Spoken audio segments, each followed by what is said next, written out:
In today's video, I'm going to teach you how to add a subscription feature and integrate Stripe into your Replit project. Whether you're building for business or just tinkering as a hobby, integrating payment options is important to get right.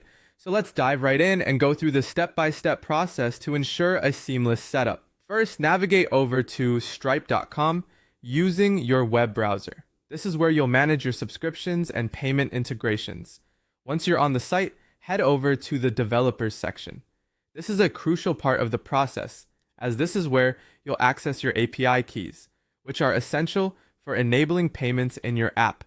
Once you've reached the developers section, click on API keys. Stripe provides both test and live keys, with test keys being particularly useful for development purposes. They allow you to test your integration safely before going fully live. Now that you've got your test API keys, let's switch our focus to Replit. Go ahead and log into your Replit account. This fantastic platform allows developers to collaborate and build projects with ease.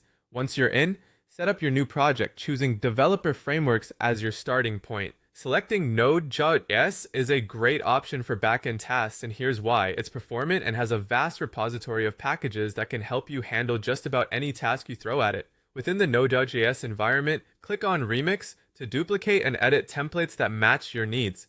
You'll then be prompted to Use Framework, which ensures you have all the necessary tools in place for development. Now navigate to your Tools menu and select Tools and Files to start creating necessary files. Next, you'll want to create 3 specific files in your Replit project: an index.js file to run server-side code, a tod.env file to securely store your Stripe secret key, and an index.html file for your project's front-end display. With these files set up, let's return our focus to Stripe. Head back over to Stripe, where you'll be required to click on Products. If you haven't already, you'll need to set up a price or plan for your subscription service. Be sure to create a product if you haven't done so yet, followed by adding a recurring price structure such as monthly or yearly. This ensures you have a product offering available for customers.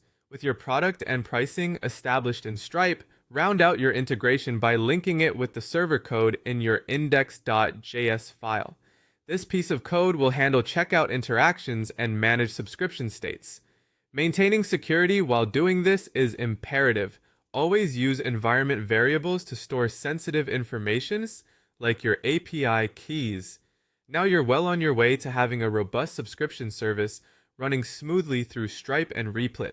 Thanks for joining me today, and I hope this guide makes your integration process a breeze. Feel free to experiment and modify as needed. And until next time, happy coding!